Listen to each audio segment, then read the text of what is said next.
Good Good afternoon, afternoon, everybody. everyone. I am Rahul Chobe from Physio TV. For today's live webinar, the topic is dance therapy, a new wave of approaching mental health and group therapy in physiotherapy practice by Dr. Nikita Mittal. I am handing over the session to Dr. Manisha, who will introduce Dr. Nikita Mittal. Over to you, Manisha. Good afternoon, everyone. Welcome to Physio TV. So, if I were to ask you, how is your health? Most of us would respond in regards to our physical health.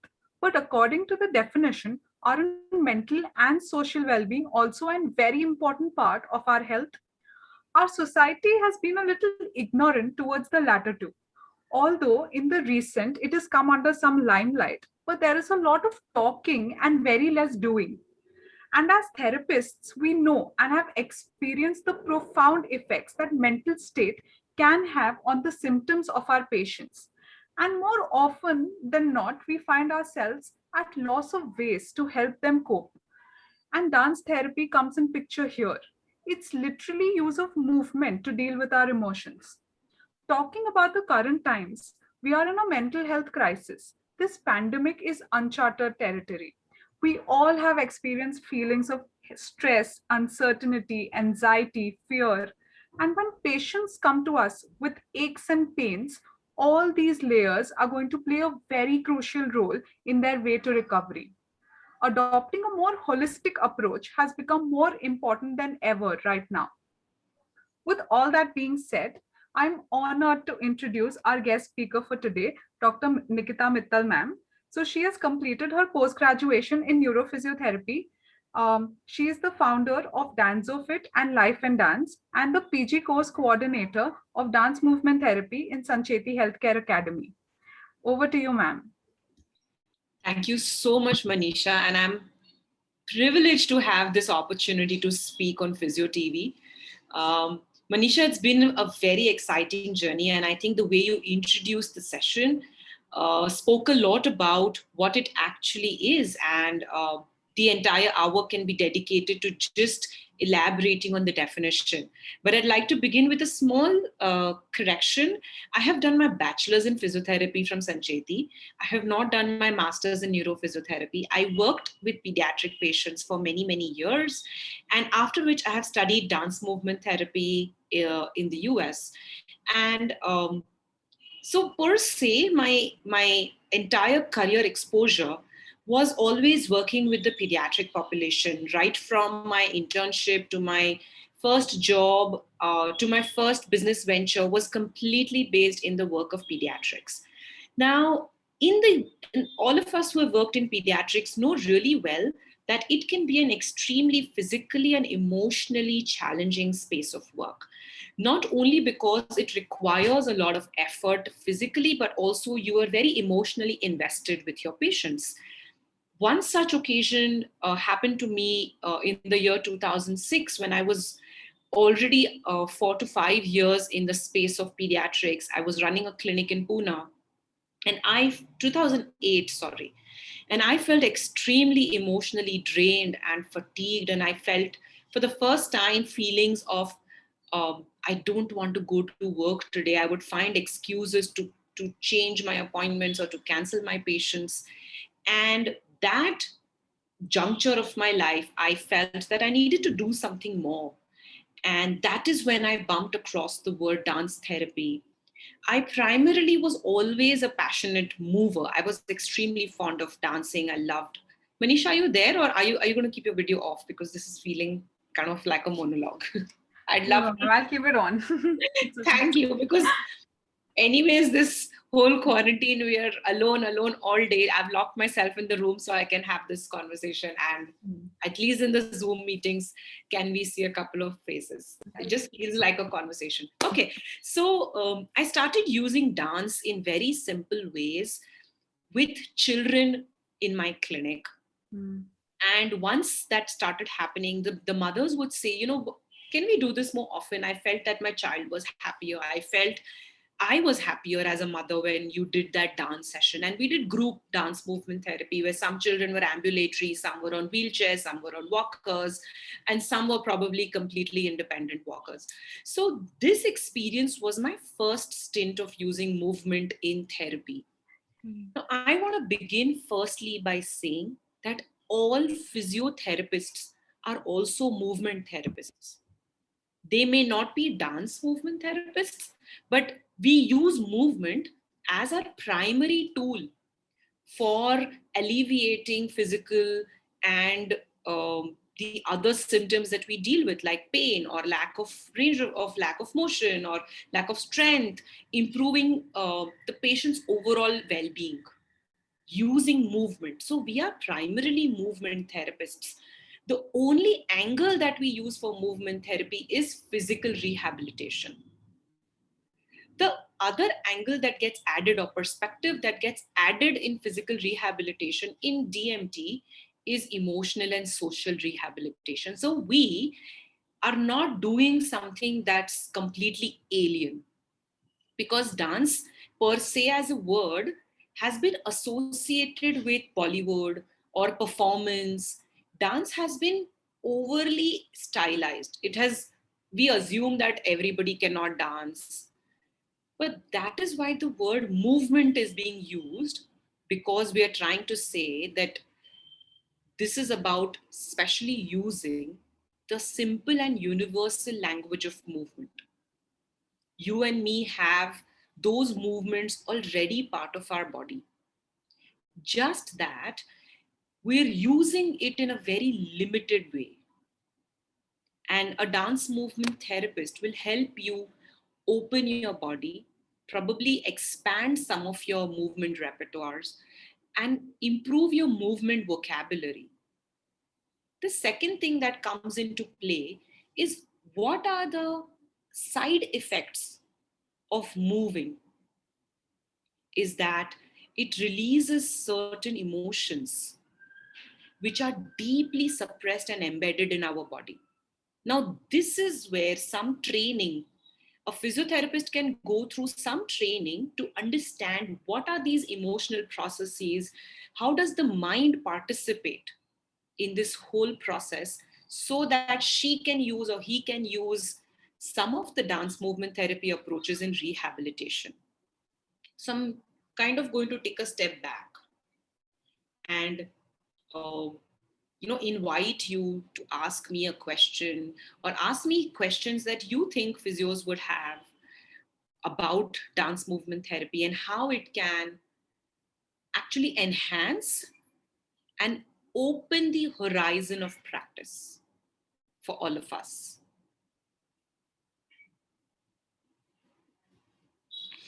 You're on mute. Yeah.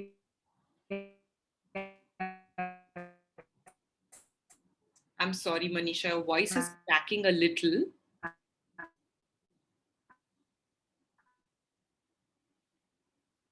Manisha, I think I lost your voice completely. So there is this one thing, our Indian society has this stigma against emotions. Like, ma'am? Yeah, your screen has frozen. I'm so sorry. Can you repeat that again?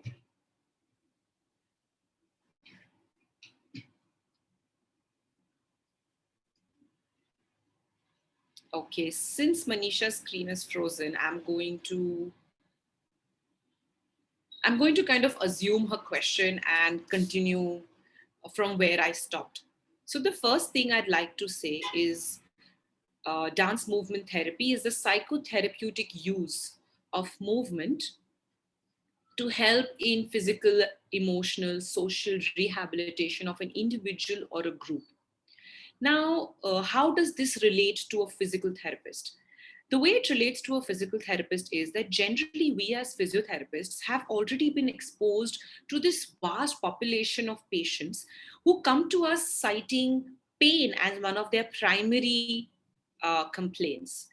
Now, we have realized with our years of work and practice that a lot of this pain, the root cause or the foundation of this pain lies in psychosomatic illnesses. You might have some patients who are coming to you for years for treatment just because they want to feel good about themselves. Also, we have seen that the root of the disease always isn't physiological or how it started. Did it start primarily with a physiological change? Does the pathology have a psychological root to it? And I'm going to talk about how lifestyle diseases and pain has become, I feel, the new lifestyle disease because we glorify pain. It's fun to talk about, mujhe yahan pe dukh raha hai. This pains a lot, yeah. You know how much we glorify our physical pain. Seldom do we realize that the root of this physical pain lies in our mind, lies in our lifestyle. It lies in how we think.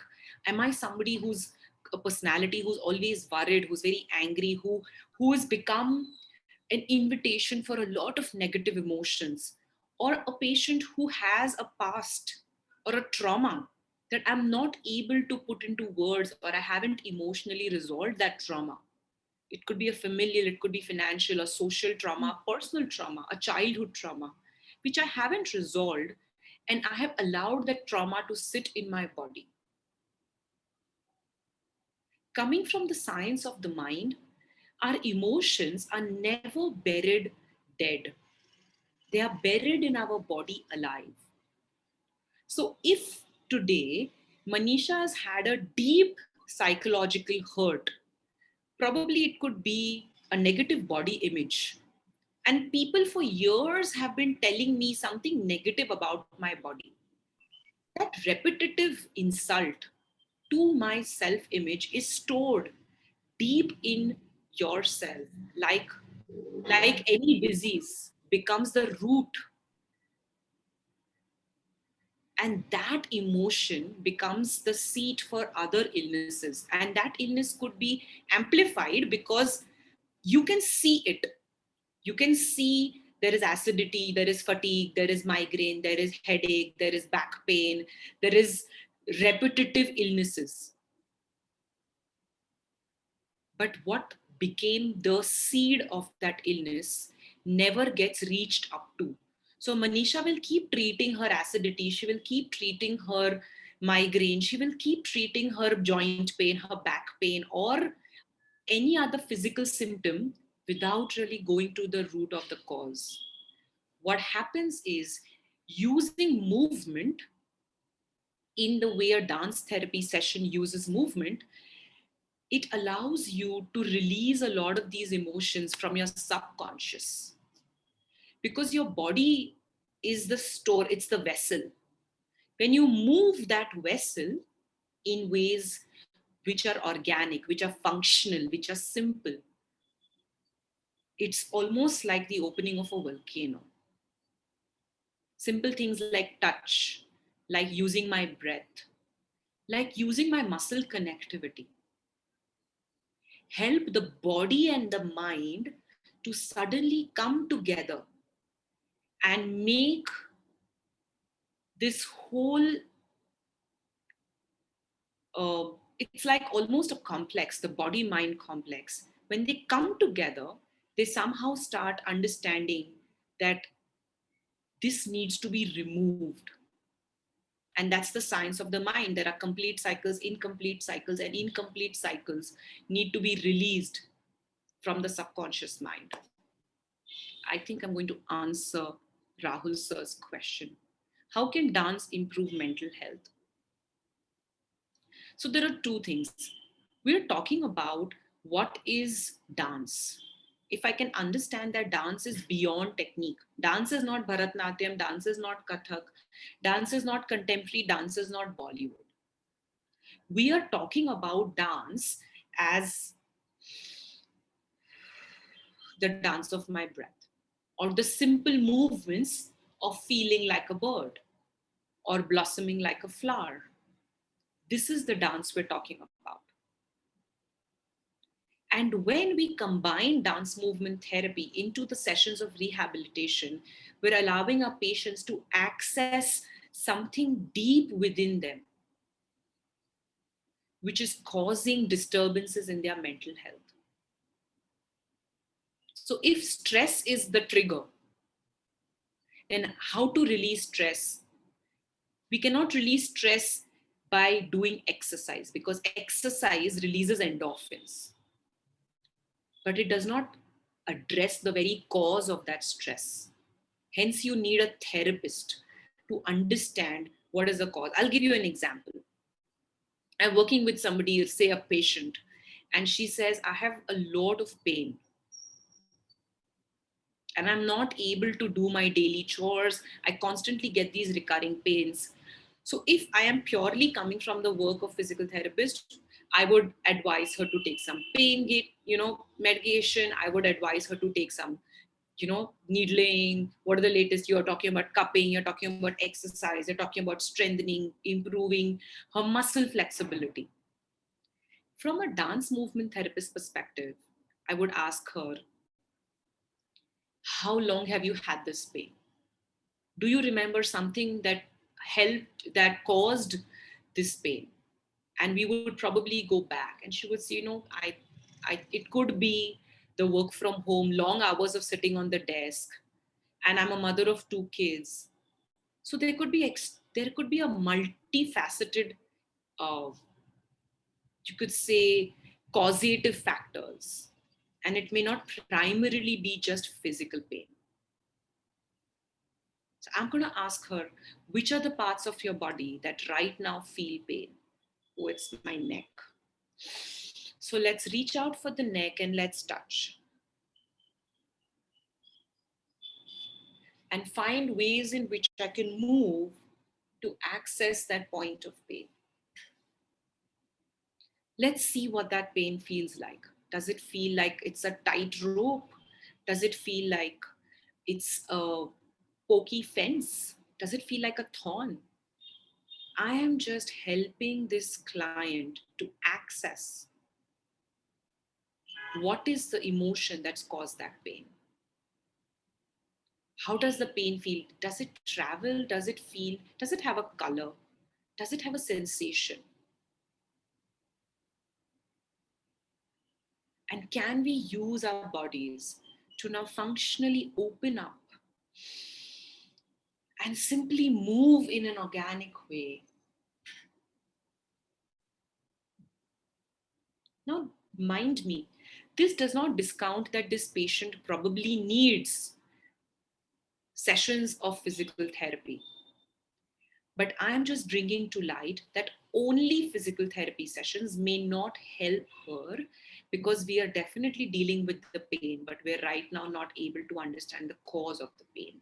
So anybody who's interested in human behavioral sciences, in group therapy sessions, in understanding how the mental health impacts treatment and impacts prognosis of my patients, should look deeper into using uh, creative art therapies in physical therapy.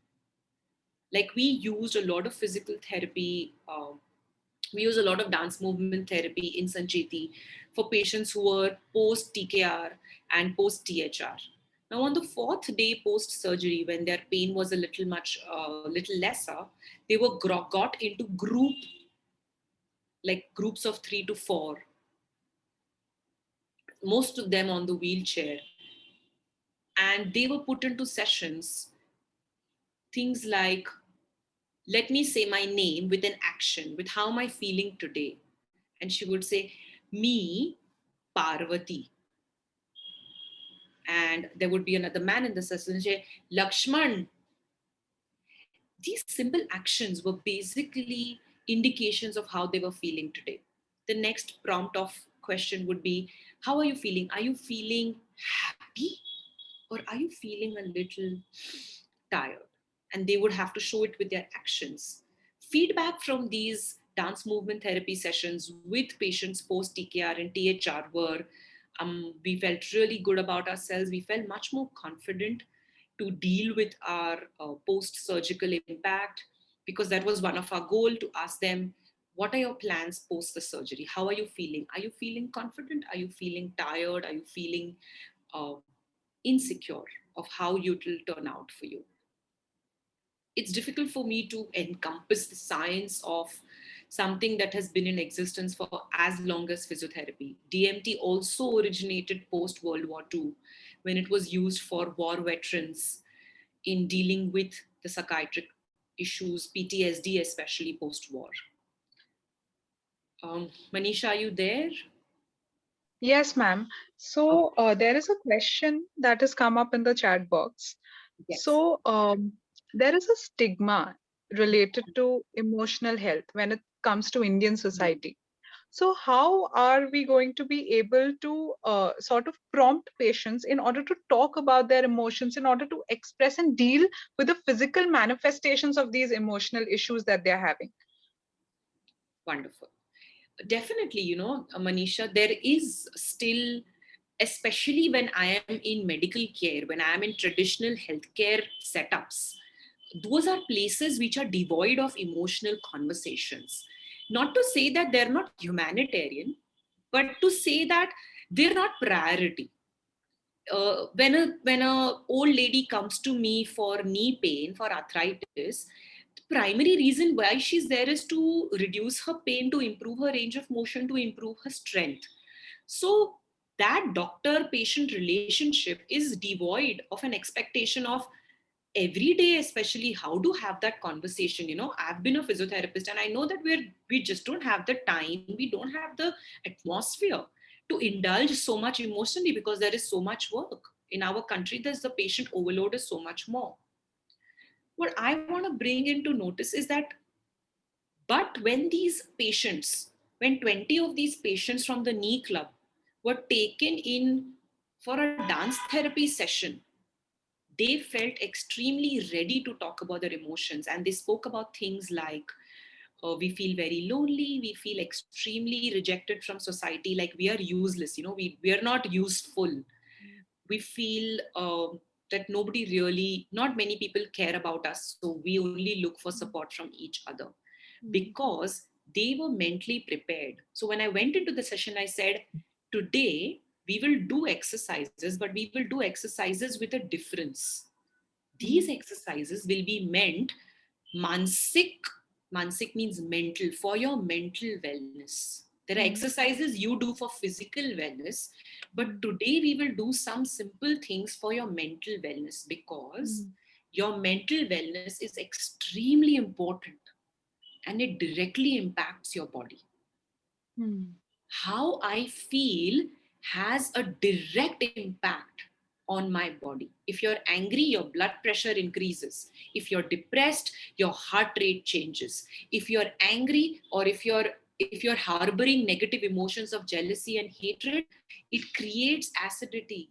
We know that every emotion has a direct physiological impact on the body. Right. How can we then say that emotions and body can be separated? They cannot be separated. They are the same. Only we decided to focus on the body, the science of work that we do.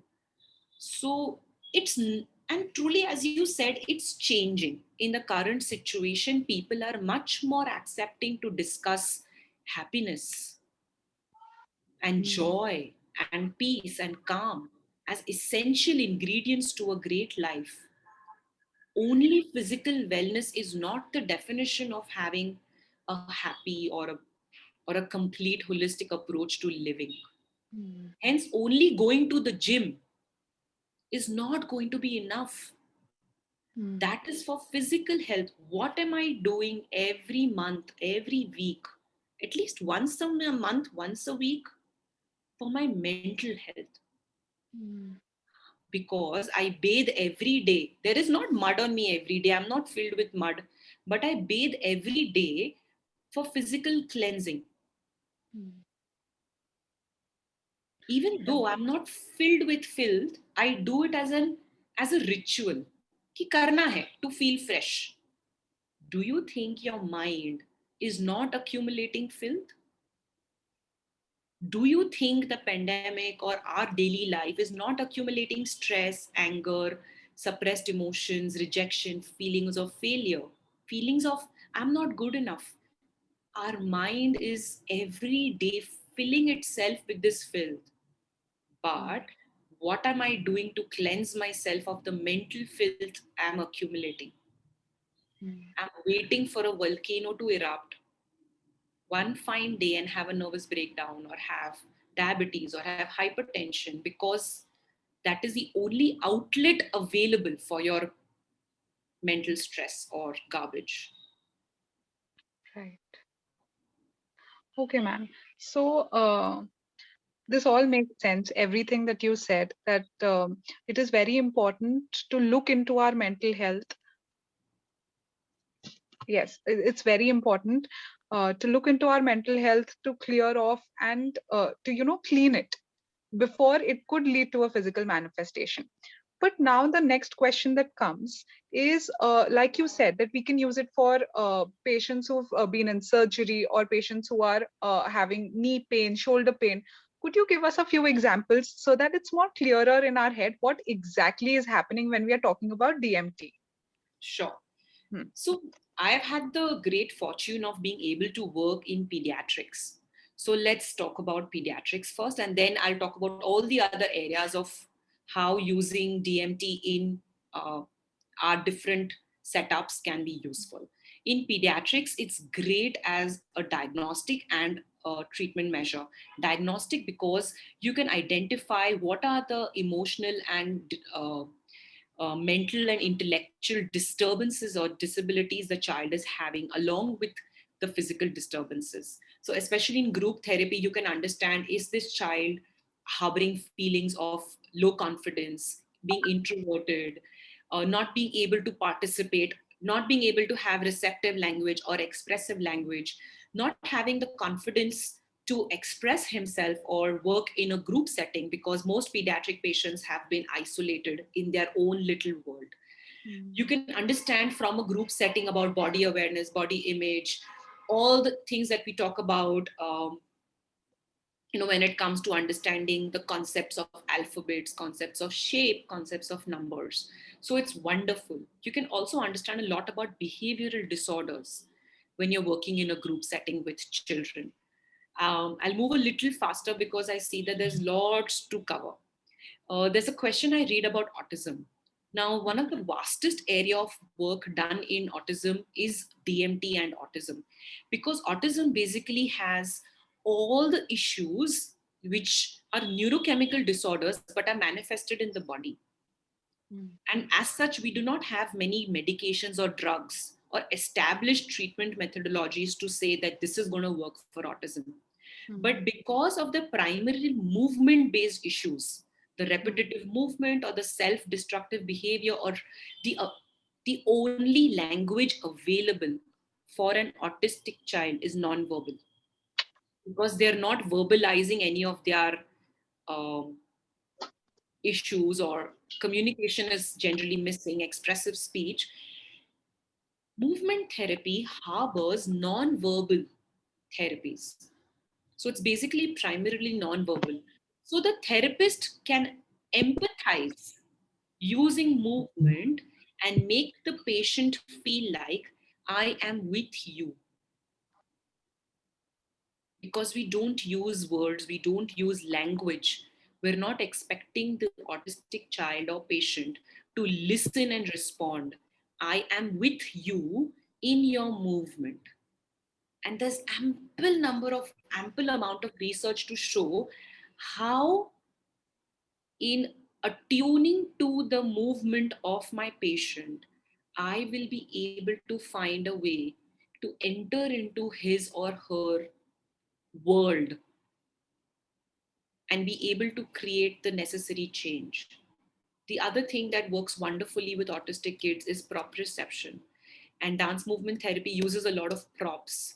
So proprioception can be in many ways harbored by using pressure, by using pushing, by using, and that's a great way to enter into a child with autism. So they respond beautifully to non-verbal therapies, and that's why DMT has worked wonders with them. Say, for example, Sorry, yes? Yes, yes. No, ma'am. Continue. So we are seeing the, Manisha, you have worked in the space of COVID, where there is cardiopulmonary complications and how cardiorespiratory complications, and how DMT was used in these patients of COVID to help them not only with expansion of their chest, in opening of their in increasing lung capacity, but also the same movements harbored a sense of wellness. So I can either do this as a breathing exercise, or I can play music, use them functionally, and say, imagine that you're opening yourself and flying like a bird. You're free from this isolation and you're flying. You're getting the same output, you're getting the same result, but you're just also combining the use of some mental awareness to that physical exercise, that I'm feeling free. And of course, there's so much more available in the space of working with patients who have a restriction in breath, like asthma. Asthma has a bronchial constriction, has a primary fear of movement. They feel movement will induce asthma. So how you can gradually use dance movement therapy techniques to create a shift in perspective and make them comfortable with movement. I have used DMT extensively with antenatal care and postnatal fitness, in using it for creating better neuromuscular awareness for normal deliveries, for inducing a sense of wellness, for increasing health, for increasing stamina, fitness, strength. And I've worked with a gynecologist and done primary research on the thought process that using DMT can aid and facilitate normal deliveries, because the patient has a better sense of self and increased confidence, because she's been taking care of her mental health. So chances of postnatal depression are much, much lesser. DMT as a form of psychotherapy, that's exactly what we're doing. This is psychotherapy, it's not a form. It is psychotherapy used with movement. So I've shared about patient population pediatric, we talked about cardiorespiratory, we talked about gynac. I had a very intriguing case study Oh, where yes. we worked with pelvic health, and how women in their late 40s and early 50s start losing their confidence and their self-image, and it is deeply linked to menopause. So working with a group of women who are menopausal, and how mood regulation and working on their self-awareness, connecting to their pelvis, reconnecting to their femininity, helped them to feel much more connected to their bodies, and not like they were losing. Menopause has a mental impact, I'm losing my femininity, or it also has a negative impact on I'm becoming old. So all of these things, and of course dancing helped them to feel happy, feel rejuvenated, the sense of freedom, the sense of confidence when I'm moving. Using it in neurological populations, post trauma, post head injuries. There's a lot of bedside dance movement therapy that can also be administered. Dance always makes us feel like people have to stand, but it can be done on the wheelchair, it can be done on a tilt board, it can be done bedside. What happens is, if I have a patient who has only this much as his movement, this is his available movement right now. This, with music, can help him say what he's feeling like. With this limited, dance therapy does not require to do Govinda movement or Ritik Roshan movement. I'm just continuously saying even the smallest movement repertoire. Breathe in, breathe out. How are you feeling? Are you feeling strong? No? Yes? So very simple things in neurology patients. Also, we have PNF, right? PNF is used what? Functional patterns. What is dance? Use functional patterns. Only my languaging might change. Imagine that I'm reaching out. And if I'm reaching out into space, what is it that I'm taking in for myself? What do I want today? Sometimes it's done passively, but your communication might help. Right. So this is neuropatients. Of course, dance and Parkinson's has tremendous research in how it helps in improving general feeling of wellness, improves confidence, improves gait, and also delays the progression of the disease if I keep my patient mobile and moving. So there's a lot of work dance and Parkinson's. There's somebody in Pune who actually practices dance. He teaches dance to Parkinson's patients. There's a whole certificate program in the US for dance and Parkinson's. So it is immense, the work. Am I missing? Post surgery, I already spoke about. Massive impact on the emotional motivation.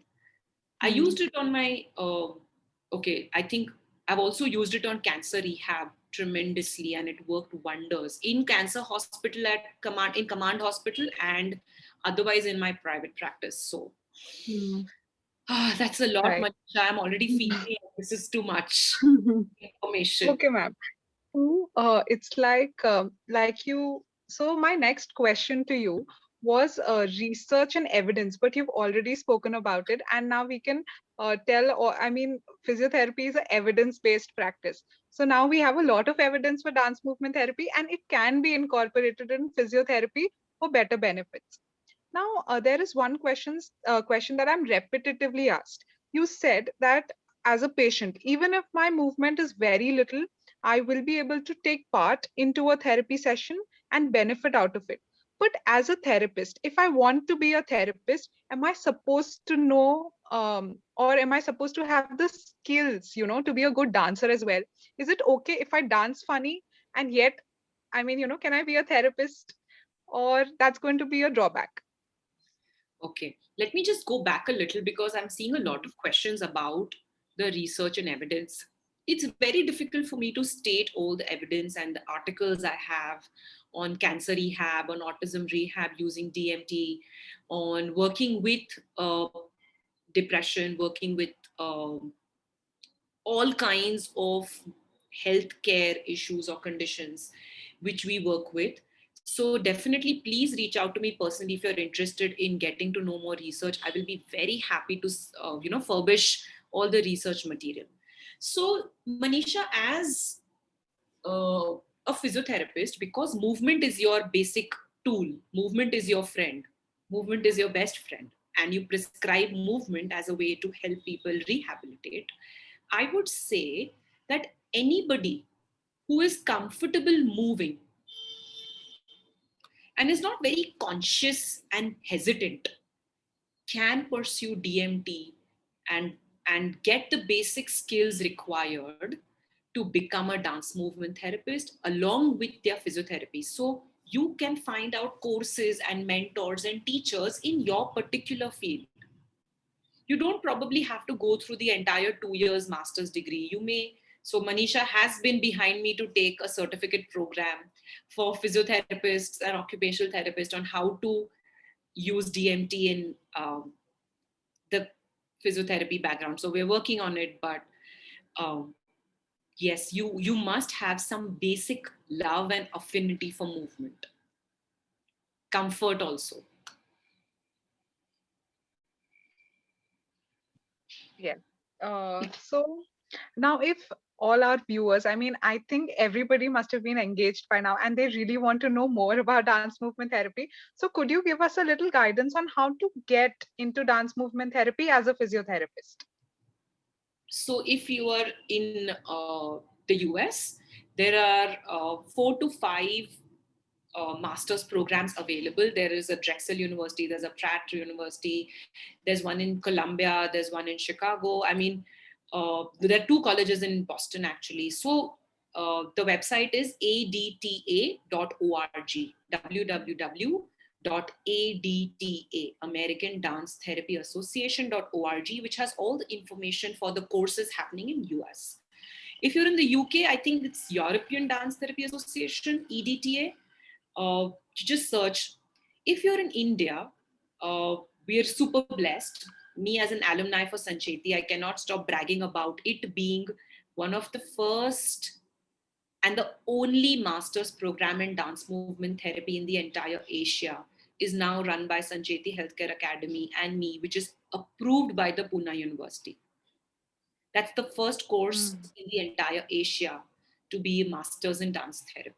The second course we run is a postgraduate certification in dance therapy. It's a 9-month entirely online course, and we accept graduates from all fields. It's open to everybody. But we particularly love physios because of our interest in bringing and bridging the gap between healthcare and creative art therapies. How can we walk that bridge as a physical therapist is definitely something I love to do. So these are the two courses. We have a small number of workshops that happen. There are two other big certificate courses and diploma courses that happen in the country. There's ample information available online, but please reach out to the SHA website to know more about how can you be a dance therapist or acquire more knowledge. Right. How to contact me? Okay, I don't know how to leave I'll try to leave my email address in the chat.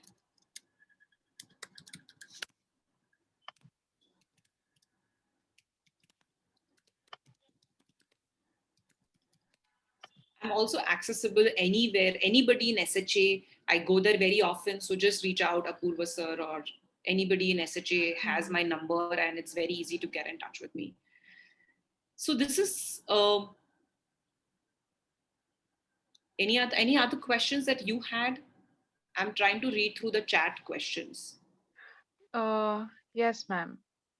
So you've answered most our questions. So, but the only thing that is unanswered is that dance movement therapy is going to help with the transient.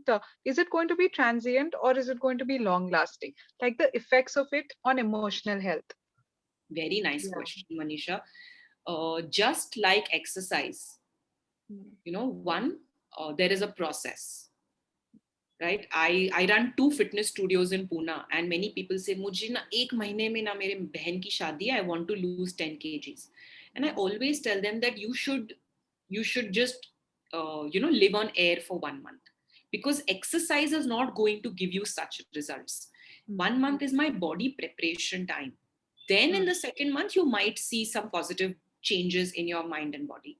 Similarly, if I'm following the processes and the techniques that are provided in the dance movement therapy framework, then it is definitely possible for me to see long lasting and life changing effects.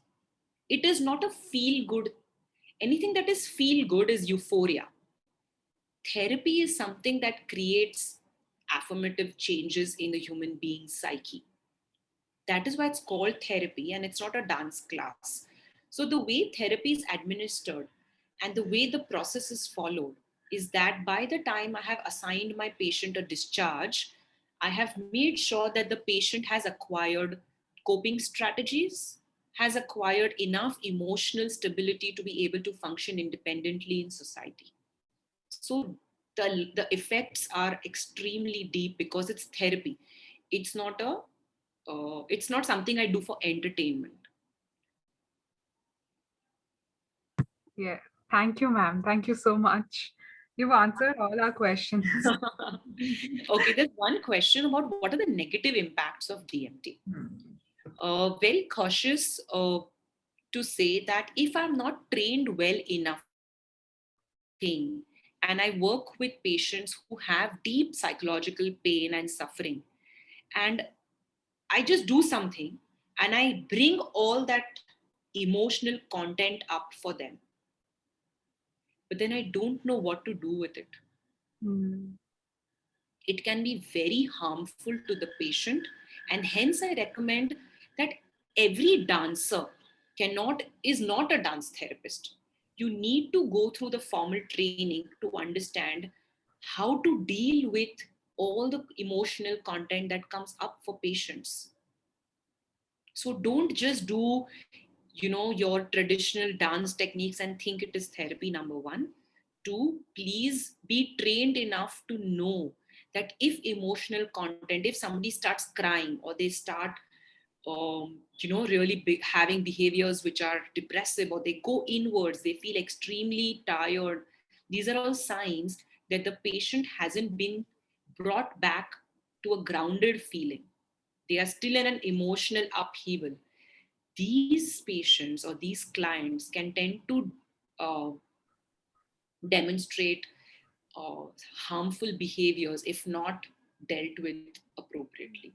That's the first thing. The second thing is uh, over dependency can be one of the negative effects, though there can be enough research done that because it makes you feel good. All therapies have an over dependency, including physical therapists.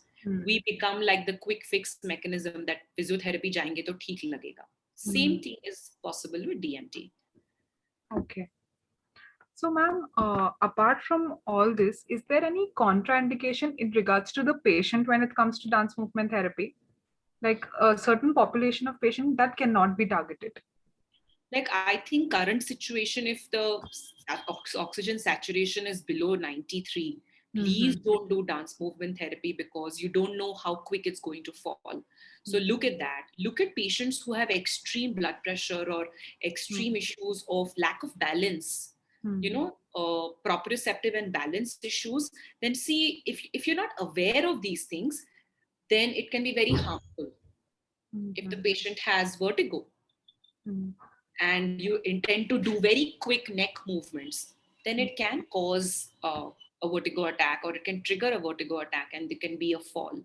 So these all things, and especially because geriatric populations, we must know the full history of the patient before beginning, so that we're very conscious. Yes, ma'am. So we have to be trained in dealing with the health, the physical health of the patient, as well as the mental health when we are actually going to conduct a session. Yes. Okay, ma'am. I think this is a very long conversation, and it also kind of encompasses the journey of my life and my journey from physiotherapy to dance therapy. For many, many years, being rejected from the medical fraternity as this is all rubbish. And then, of course, being embraced back into under the arms of, yes, this is accepted and it can be done and it should be done. So I know that as physiotherapists, we have been trained to think of the logic, and this dance word only sounds illogical to the scientific brain. But who said that dance is not scientific? Who said music is not scientific? And who said combining dance and music with therapy and helping our patients feel emotionally, physically, and socially rehabilitated is not science? So my urge to the physiotherapy population is, this is more like an appeal to open your mind. If you have a patient who is showing deep emotional pain, because we spend so much time with our patients, they will tell you that, I have a very sour relationship at home, or I have a very unhappy married life, or I'm very stressed about my work. Our patient's voice, just be alert. If you cannot do anything about it, at least refer them to a counselor or to a dance therapist where they can get a remedy for that too.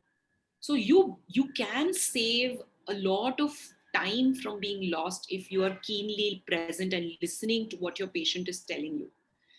You will be able to pick it up that this patient needs much more than just shoulder rehab. And it's applicable to everybody, from a sportsman to an athlete to a businessman to a housewife, that they have a lot of emotional baggage. So just stay aware and don't shun it off. Emotions need not be put under the carpet and hidden. Let's talk about it. Let's discuss it. Let that become part of our case discussions in the morning, that I'm not able to get ahead with this patient because he's just not motivated. And maybe this patient needs something else. Just that awareness would be great within our fraternity. Right. Yes. Okay, ma'am. So there's this one last question that I wanted to ask you. So, like you said that you weren't, the physiotherapy community or was, not very welcoming when it came to introducing dance as a tool while treating patients. So, how did you actually, go ahead and what did you do to establish everything that you have? How was your journey like, that phase of it? I completely stepped out of my comfort zone, and for some time completely stopped working with patient populations, and spent almost a decade, 10 years, in establishing dance movement therapy as a scientific field of work. So I worked with normal populations, women who were in their midlife crisis. I worked with corporates a lot. I got approached by a lot of senior citizen homes to work with them. And so I did a lot of work outside without ever expecting any validation from my fraternity because it was too early. It was too early. I had to do enough work to show what was possible.